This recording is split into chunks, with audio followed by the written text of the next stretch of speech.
The message arrived on a Tuesday morning, and it changed everything humanity had ever known about its place in the universe. Admiral Jack Morrison was drinking his coffee in the command center of Earth's orbital defense station when the transmission came through. He set down his cup slowly, watching the alien text translate itself on the screen before him. The words were simple enough, but their meaning hit him like a punch to the stomach. The Velthari Dominion, the most powerful military force in the known galaxy, had given Earth an ultimatum. Surrender all outer colonies within 30 days or face complete destruction. Jack had served in the fleet for 40 years. He had seen battles and lost friends. He had watched young officers become heroes and old generals make mistakes that cost lives. But nothing in his long career had prepared him for this moment. He reached for the communication panel and called Fleet Commander Amy Hart. Amy was on the surface when the call came. She stood in a garden outside the military headquarters in Geneva, watching her daughter play with a small dog. The sunshine felt warm on her face, and for a moment, the universe seemed peaceful and kind. Then her communicator buzzed, and she heard Jack's voice telling her to come immediately. She kissed her daughter goodbye and walked away, not knowing if she would ever see that garden again. The United Earth Assembly gathered within hours. Representatives from every nation on the planet and every colony in human space connected through the quantum network. Ambassador Daniel Price stood at the center of the great chamber, his hands steady even though his heart was racing. He had spent his whole career talking to aliens, learning their customs, and building bridges between species. Now he had to deliver a message that might end everything. The Galactic Council had ruled the civilized galaxy for over 50,000 years. Hundreds of species lived under its protection, following its laws and accepting its judgments. Humanity had joined only 60 years ago, after their first contact with the Zoroth trading fleet. In those 60 years, humans have been good citizens. They had traded fairly, followed the rules, and kept their heads down. They had been so careful to appear harmless. The Velthari were different from other council species. They were tall creatures covered in dark scales, with eyes that seemed to hold no warmth. Their civilization was built on conquest. For 4,000 years, they had served as the military arm of the council, keeping order through fear and overwhelming force. When young species refused to obey, the Velthari made examples of them. Entire planets had been burned to ash as warnings to others. Daniel looked at the faces around him. He saw fear in many eyes, but he also saw something else. He saw the quiet determination that had carried humanity through ice ages, plagues, and wars. He saw the stubborn refusal to give up that had taken them from caves to the stars. These were his people, and they deserved to make their own choice. The vote took 3 hours. Every citizen of Earth and every colonist on distant worlds had a say. Daniel watched the numbers climb on the display screen, and with each passing minute, the result became clearer. When the final count came in, he felt a strange calm settle over him. Humanity had chosen. The council representatives appeared as holograms in the chamber, their alien faces arranged in a semicircle around the human delegation. The Zoroth ambassador spoke first, his 4 eyes blinking with what humans had learned to recognize as sadness. He offered his sympathy and suggested that surrender might allow some humans to survive as refugees. The Kethni delegate, a creature of floating lights and gentle sounds, echoed this sentiment. They had seen young species broken before. They believed they were watching the end of another one. Daniel stepped forward to give his answer. His voice was calm and clear as it carried through the chamber and across the quantum network to every corner of human space. He thanked the council for their concern. He acknowledged the power of the Velthari fleet. And then he spoke the words that would echo through history. The people of Earth have voted. We choose war. Silence fell across the chamber. The alien representatives stared at Daniel, as if he had suddenly grown a second head. This was not how things were done. Young species accepted their fate. They surrendered, they fled, or they died quickly. They did not look the Velthari in the eye and declare war. The Velthari observer stepped forward from the shadows where he had been watching. His name was Tharn, and he had overseen the conquest of 7 species in his long career. He looked at Daniel with something that might have been amusement or might have been contempt. When he spoke, his voice sounded like grinding metal. "Then your species ends today," Tharn said. "We will burn your colonies first. We will make you watch as your children die in the void. And when we finally come for Earth, we will leave nothing but ash and memory." Daniel did not flinch. He had expected these words. Every human watching the broadcast had expected them. But they had made their choice, and they would stand by it. What Tharn did not know, what the Council could not imagine, was that humanity had been preparing for this moment since the day they joined galactic civilization. 60 years of smiling and trading and seeming harmless had been a mask. Behind that mask, humanity had been building. They had been training. They had been getting ready for the day when someone would try to take away their freedom. In secret facilities across human space, ships that the galaxy did not know existed waited in darkness. Soldiers who had trained for battles their families did not know about checked their weapons one final time. Scientists who had developed technology far beyond what humanity had revealed, prepared to show the universe what their species could really do. Jack Morrison looked out at the stars from his position on the orbital station. Somewhere out there, the Velthari fleet was already moving toward human space. They were coming with 10,000 warships, expecting an easy victory. They believed they knew everything about humanity. They believed this war would be over in days. Jack smiled quietly to himself. The Velthari had made a mistake that many had made before them. They had looked at humans and seen only what humanity wanted them to see. They had forgotten the most important rule of dealing with the people of Earth. Never assume you know what a human is capable of until you have pushed them to their limit. The war had begun, and nothing in the galaxy would ever be the same. Deep beneath the red surface of Mars, in tunnels that no satellite had ever detected, General Nathan Cole walked through corridors filled with quiet activity. Men and women in uniform moved past him with purpose in their steps. They had waited years for this day, and now it had finally arrived. Nathan reached the command center at the heart of the complex and placed his hand on the scanner beside the main console. A soft voice asked for his authorization code. "Prometheus," Nathan said. "Activation confirmed." Across human space, in places the Galactic Council had never thought to look, the true strength of humanity began to wake up.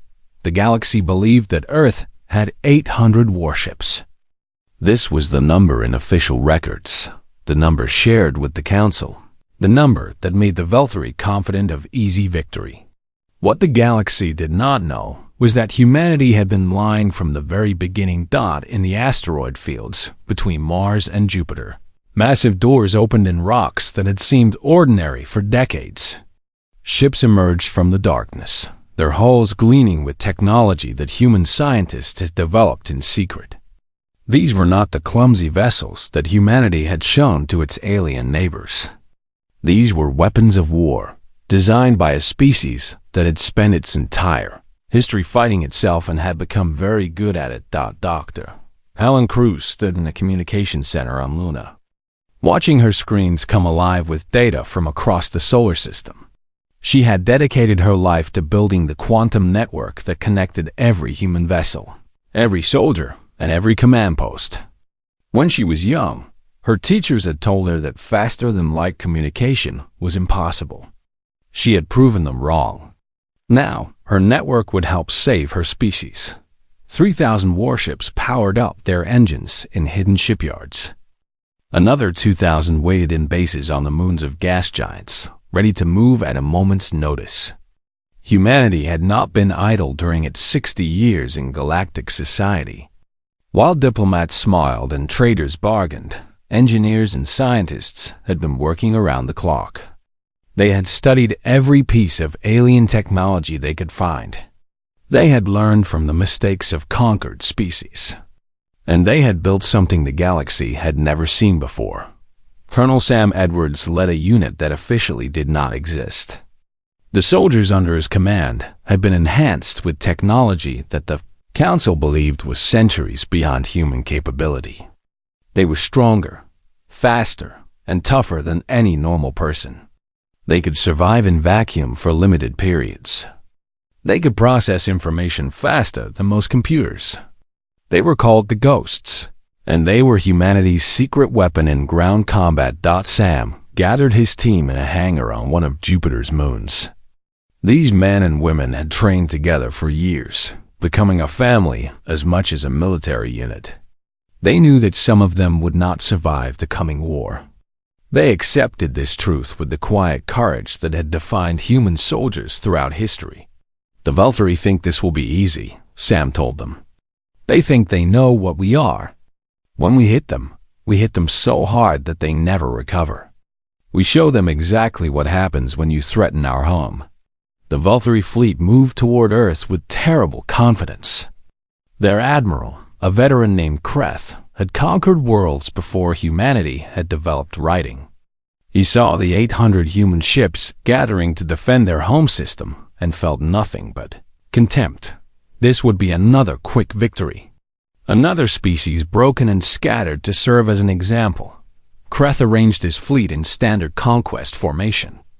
The same pattern that had destroyed countless civilizations. His 10,000 warships spread across space like a net, ready to catch any human vessel that tried to escape. He sent a message to his captains, telling them to prepare for a celebration after the battle. Victory was certain. Captain Ben Torres commanded the destroyer Defiance, positioned at the edge of the solar system. He was a young officer who had grown up hearing stories about this day. His grandfather had served on the first human vessel to leave the solar system. His father had been part of the team that developed the hidden shipyards. Now Ben would carry on the family tradition of protecting Earth. He watched the Valkyrie fleet approach on his sensors. The alien ships were impressive. There was no doubt about that. They were large and heavily armed, built by a civilization that had been conquering others for thousands of years. But Ben had seen the blueprints for humanity's hidden fleet. He knew what was coming. Steady, he told his crew. Hold position. Wait for the signal. Amy Hart stood on the bridge of the carrier Endurance, the flagship of the revealed human fleet. She maintained her calm as the enemy drew closer. Around her, officers reported status updates in quiet voices. Everything was ready. The trap was set. Jack Morrison gave the order from the orbital station. His voice carried across the quantum network to every human ship, every soldier, and every gun emplacement in the system. It was a single word, spoken with absolute certainty. Now. The moons of Jupiter seemed to crack open as ships burst from their hiding places. Behind Saturn's rings, weapons platforms revealed themselves and began to target the Valkyrie rear guard. From the asteroid field, waves of fighters launched like swarms of angry insects. Kreth watched his displays with growing disbelief. The number of human ships kept climbing. 800 became 2,000. 2,000 became 3,000. Then 4,000. Then 5. His officers reported enemy vessels appearing from directions that should have been empty space. His formation, so perfect moments ago, was suddenly surrounded. For the first time in his long career, Kreth felt something he did not recognize. It took him a moment to understand what it was. Fear. The Valkyrie had expected to find a scared and primitive species making a desperate last stand. Instead, they found themselves facing a civilization that had been planning this moment for 60 years. Every human soldier knew their role. Every ship knew its target. Every weapon had been designed to exploit specific weaknesses in Veltri technology. Helen Cruz watched her network perform exactly as designed. Information flowed between human forces at speeds the Veltri could not match. When a human captain spotted a weakness in the enemy formation, every other captain knew about it within seconds. The fleet moved like a single organism, adapting and responding faster than any force in galactic history. The Battle of Sol had begun, and already the Veltri were learning that they had made a terrible mistake. They had awakened a sleeping giant, and that giant was very, very angry. The first day of battle was chaos, and humanity loved chaos. Veltri ships had been designed to fight in ordered formations, following patterns that had worked for thousands of years. Their captains trained for decades to execute perfect maneuvers, coordinated across thousands of vessels. This had made them unstoppable against every enemy they had ever faced. It made them completely unprepared for humans. Lieutenant Commander Kate Sullivan flew her fighter through a storm of weapons fire, dodging beams that could have cut her ship in half. She was not following any programmed flight path. She was not obeying any standard doctrine. She was improvising, making decisions in fractions of seconds based on nothing but instinct and experience. Behind her, 12 pilots from her squadron did the same, each one finding their own path through the destruction. "Break left on my mark," she called to her wingman, a young pilot named Chris Bennett, who had grown up on a farming colony and had never imagined he would fight in a war for human survival. 3, 2, 1, mark. They split apart just as a Veltri weapons beam passed between them. Kate pulled her fighter into a tight spin, came around behind a Veltri cruiser, and launched her missiles into its engine section. The explosion lit up the darkness of space. On the bridge of the Endurance, Admiral Jack Morrison watched the battle unfold on dozens of display screens. He did not try to control every movement of his fleet. That was not how humans fought. Instead, he gave objectives and trusted his captains to find their own ways to achieve them. It was messy. It was unpredictable. And it was working. "Enemy flagship is pulling back," reported Amy Hart from beside him. "Their formation is breaking up." Jack nodded. The Veltri were trained to follow their commanders. When human ships targeted those commanders specifically, when strike teams appeared from nowhere to attack bridge sections, the enemy response became confused and slow. Cut off the head, and the body became clumsy. By the third day, the Veltri had lost 2,000 ships. They regrouped near the orbit of Mars, trying to reform their broken formations. Admiral Kreth raged at his officers, demanding to know how this was possible. His ships were larger. His weapons were more powerful. His crews had centuries of experience. None of it seemed to matter. Dr. Victor Lane led a team of cyber warfare specialists from a bunker beneath the Rocky Mountains. They had spent 20 years mapping Veltri computer systems, finding backdoors and weaknesses that the aliens did not know existed. Now they used that knowledge to bring chaos to the enemy fleet. Veltri targeting systems suddenly reported false readings. Navigation computers sent ships in wrong directions. Communication channels filled with static at critical moments. The enemy fleet began to act like a machine with sand in its gears, grinding and stuttering when it should have run smooth. "Hit their command network again," Victor told his team. "Keep them blind and deaf." On the 5th day, the Ghosts made their move. Colonel Sam Edwards led his enhanced soldiers in boarding actions against Veltri capital ships. They cut through hull plates with plasma torches, fought through corridors filled with enemy troops, and planted explosives in reactor rooms. Each ship they destroyed was a blow to Veltri morale. Sam found himself facing a Veltri commander in hand-to-hand combat. The alien was larger and had claws that could tear through metal. But Sam was faster, his enhanced reflexes allowing him to dodge every strike. He moved inside the creature's guard and struck at vulnerable points his training had taught him to recognize. The commander fell, and Sam moved on to the next enemy. Captain Ben. Torres led a squadron of destroyers in hit-and-run attacks on Velthry supply lines. Without fuel and ammunition, even the mightiest warship was nothing but floating metal. Human ships appeared from nowhere, struck hard, and vanished before the enemy could respond. It was the oldest trick in the Book of War, but the Velthry had never faced an enemy willing to use it so aggressively. "They are learning fear," Ben told his crew as they watched another supply convoy burn. "They have never felt this before. They do not know how to handle it."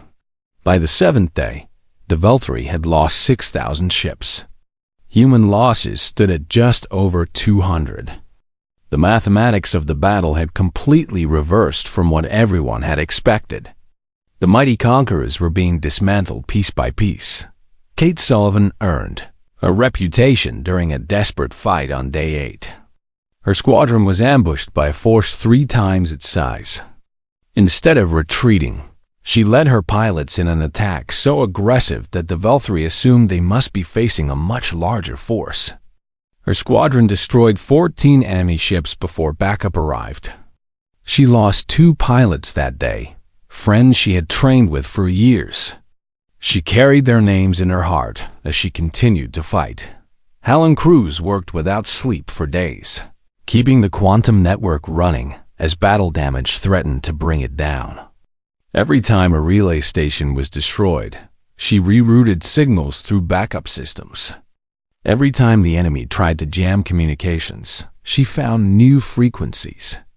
Her work was invisible, but without it, the entire human strategy would have collapsed. On the morning of the 9th day, Admiral Kreth faced a choice he had never imagined making. His fleet was broken. His crews were exhausted and afraid. Ships that had never known defeat were fleeing from the battlefield. He could continue fighting and lose everything. Or he could do something no Velthry commander had done in 4,000 years.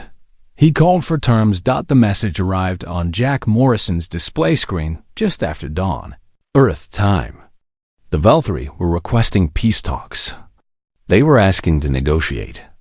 They were admitting, in the only way they knew how, that they had lost. Jack read the message twice to make sure he understood it.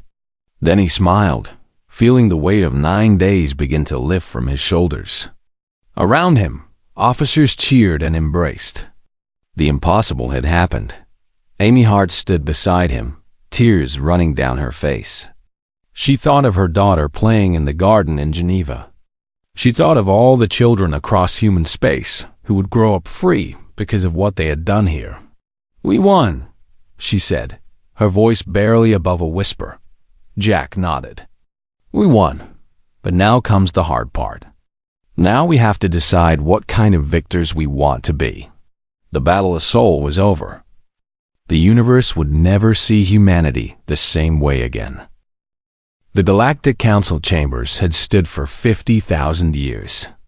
In all that time, the great powers of the galaxy had never felt true fear within those walls. They managed smaller species, like a gardener manages plants, trimming what grew too wild and removing what did not belong. They believed they understood the universe and their place at the top of it. Now, for the first time in recorded history, the masters of the galaxy were afraid.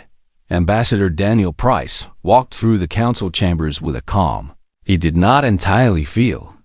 Every eye in the room followed him. 47 species were represented here, creatures of scales and feathers, beings of light and shadow, minds that operated in ways humans could barely understand. All of them watched Daniel as if he were a bomb that might explode at any moment. He understood their fear. The Velthry had been the sword of the Council for millennia. They had kept order through terror, crushing any species that dared to challenge the established powers. Now that sword was broken, shattered by a species that the Council had considered barely worthy of notice. If humanity could do this to the Velthry, what could they do to everyone else? The Zorath delegate approached Daniel after the formal session ended. His four eyes blinked rapidly, a sign of deep emotion that Daniel had learned to recognize. The Zorath had been the first alien species to contact humanity, and they had always been friendly neighbors. "We did not expect this," the Zorath said. "We thought you would be destroyed. We prepared to offer shelter to your refugees." Daniel nodded. "I understand. We surprised ourselves in some ways." "You held back," the Zorath continued. "Even in victory, you did not reveal everything. We can see it now, looking at the battle records. There were weapons you did not use, ships that never entered the fight. We did not want to cause more destruction than necessary," Daniel replied.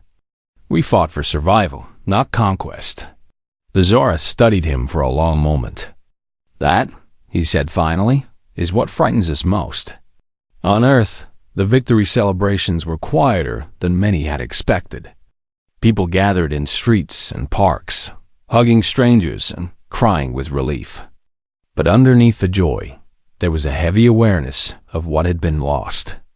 212 ships had been destroyed. Over 15,000 humans had died in the 9 days of battle. Every celebration was also a memorial. Private Chris Bennett lay in a hospital bed in Houston, staring at the ceiling while doctors repaired the damage to his body. A piece of shrapnel had torn through his left side during a boarding action on the 6th day of the battle. He had watched 3 members of his squad die in the same attack. The doctors told him he was lucky to be alive. Chris did not feel lucky. He felt empty. His mother sat beside his bed, holding his hand.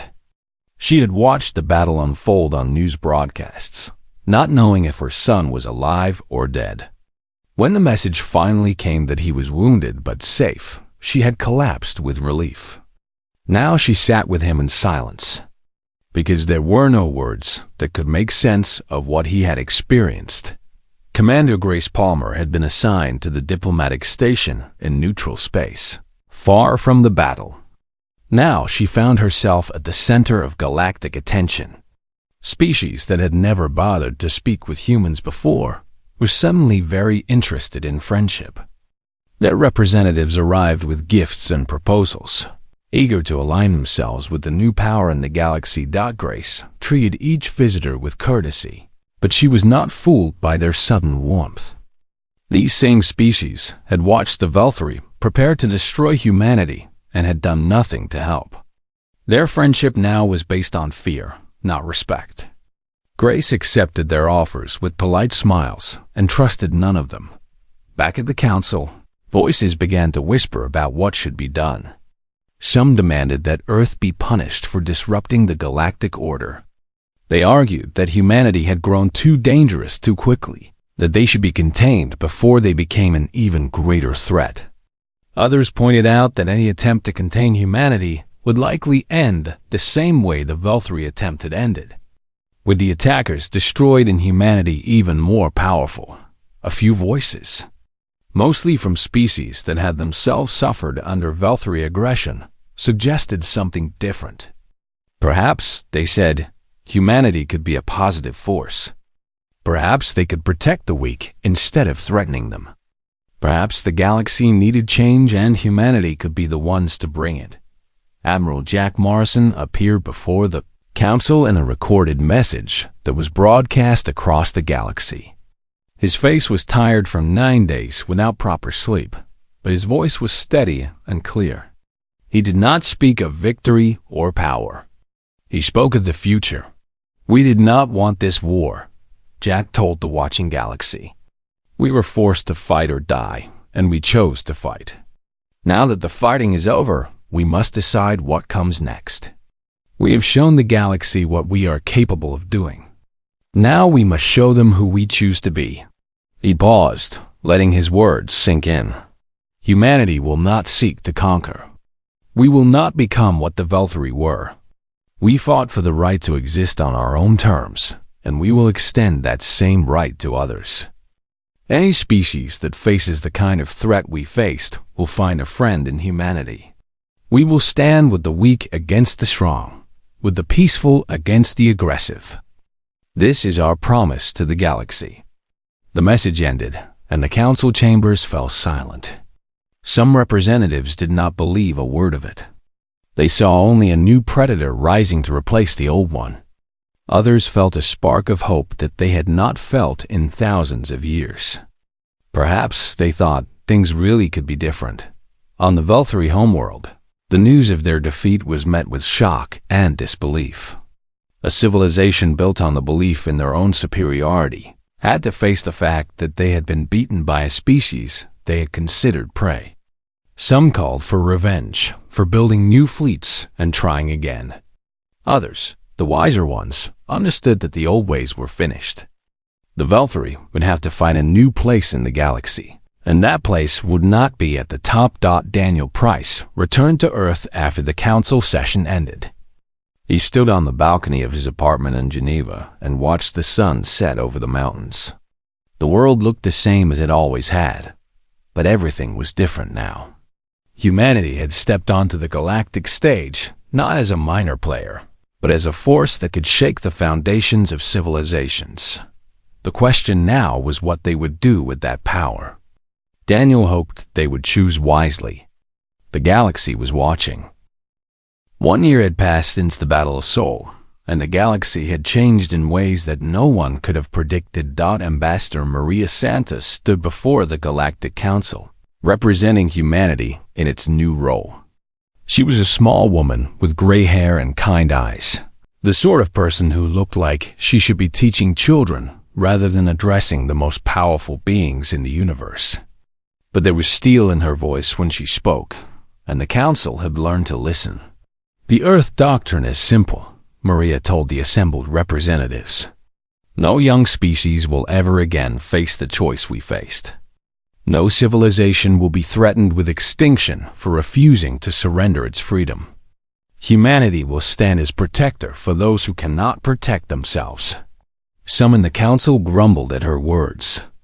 The old order had served them well, and they did not welcome change. But they had seen what happened to the Velthari when they tried to destroy humanity, and none of them wanted to be next. The Earth Doctrine passed with overwhelming support. Captain Ben Torres had been promoted to commander of the diplomatic escort vessel, Horizon. His ship was smaller than the destroyers he had commanded during the war, but its mission was different. Instead of carrying weapons to destroy enemies, he carried diplomats and scientists to build bridges between worlds. His current passengers were unusual. A group of young Velthari had been selected for the first cultural exchange program between their species and humanity. They sat in the observation lounge, watching the stars pass by with expressions that Ben was slowly learning to read. One of them, a young male named Keth, seemed particularly curious about everything human. "Why did you not destroy us?" Keth asked Ben one evening as they shared a meal in the ship's dining hall. "You had the power. You had the reason. Every other species in your position would have burned our worlds to ash." Ben considered the question carefully before answering. "Because that is not who we want to be.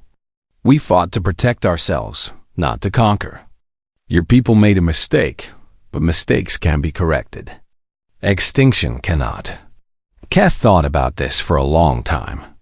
He would later write a book about the war, telling the story from both human and Velthari perspectives.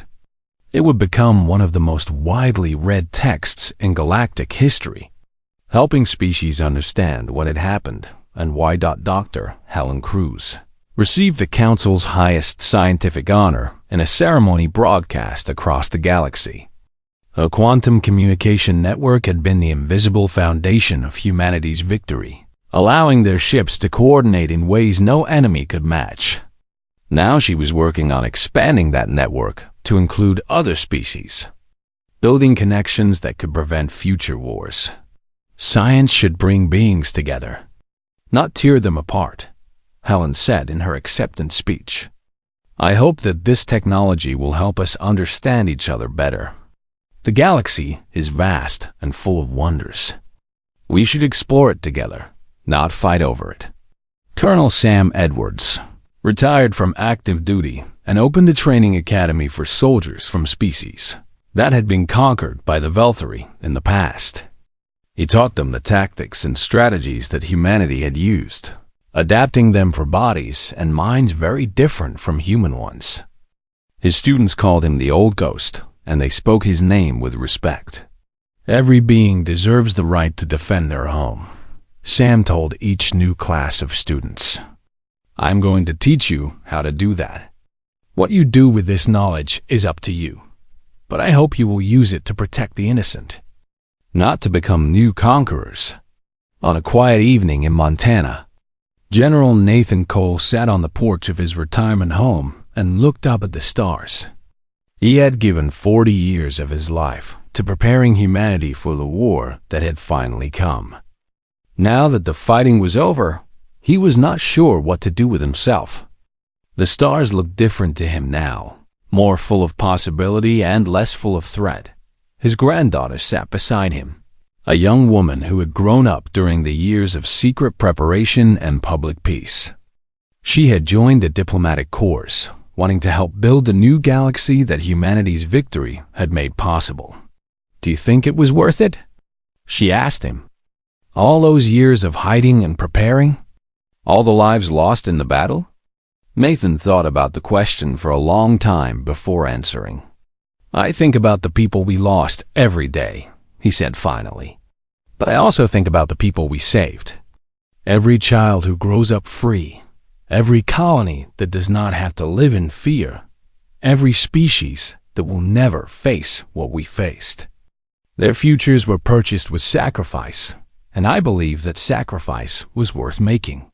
The Velthari Dominion had begun the long process of rebuilding itself as something new. Some of their people still dreamed of revenge, but most had accepted that the old ways were finished. A new generation was growing up without the certainty of superiority that had defined their civilization for thousands of years. They were learning to see other species as equals rather than prey.